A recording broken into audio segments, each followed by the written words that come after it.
So ఈ తరగతి కిట్లో తెలుగు మనకి మెటీరియల్ ఇచ్చున్నారు. ఈ మెటీరియల్ లో మనకి తెలుగులో 3 గ్రూప్స్ అన్నమాట. First group 1 beginner, letter. వీళ్ళు మనకి గ్రూప్ 1 స్టూడెంట్స్ అన్నమాట.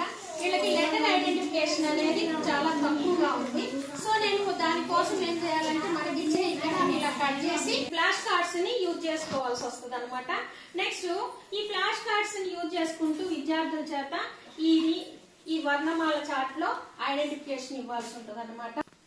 వీళ్ళు గ్రూప్ 1 స్టూడెంట్స్. ఈ గ్రూప్ 1 స్టూడెంట్స్ కి మనము ఈ విధంగా ఫ్లాష్ కార్డ్స్ గ్రూప్ 1 స్టూడెంట్స్ అన్నమాట. నాకు ఈ గ్రూప్ 1 స్టూడెంట్స్ లో ఎవరుంటారు అనేది మనకి ఇక్కడ చక్కగా ఇచ్చేసారు ఈ బుక్లెట్ లో. తెలుగు మార్గదర్శినిలో మనకి ఈ బుక్లెట్ అన్నమాట. ఈ బుక్లెట్ లో ఇక్కడ వచ్చేసి మనకి చక్కగా గ్రూప్ 1 లో ఎవరుంటారు, వాళ్ళు చేయాల్సిన కృత్యాలు ఇచ్చారు. సంభాషణ 5 నిమిషాలు అన్నమాట. వాళ్ళకి ఆడించాల్సిన ఆటలు బుట్టాట. వెనకాల ఉన్న బొమ్మల పేర్లు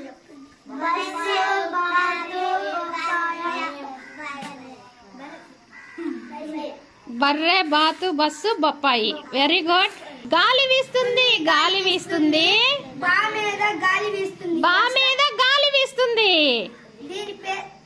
అక్షరం పేరేంటి? బా. ఇప్పుడు వర్ణమాలలో బా ఎక్కడుందో చూపించండి. అక్షరమాల చాట్ లో పెట్టాం, అక్కడ పెట్టేసాయి. బా. ఆ లెటర్ పేరేంటి చెప్పండి. బా మీద వచ్చే పదాలు చెప్పండి. వెనక్కి తిప్పండి.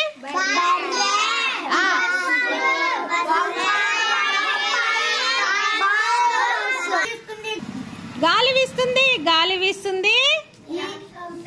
ధా మీద గాలి వీస్తుంది. ధా ఎక్కడుందో చూపించండి. అక్కడ పెట్టండి అక్షరాన్ని. Very good. స్టూడెంట్స్ వీళ్ళకి యాక్టివిటీస్ అక్షరాలు ఇచ్చేసాను. సో వాళ్ళే ఆటలు ఆడుకుంటా చూపించుకుంటా ఉంటారనమాట. ఇక్కడ గ్రూప్ 1 వాళ్ళు వీళ్ళు. ఇక్కడ గ్రూప్ 2 స్టూడెంట్స్ గుడింతాలు అనమాట. వీళ్ళు గుడింతాల వాళ్ళు.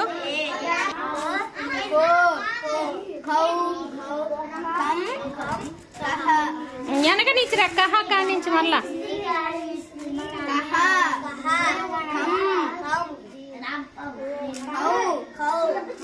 వీళ్ళు గ్రూప్ 2 వాళ్ళు.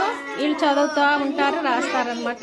ఇది గ్రూప్ 3. ఇక్కడ గ్రూప్ 3 స్టోరీ అనమాట. స్టోరీ బుక్స్ ఇచ్చేసాను.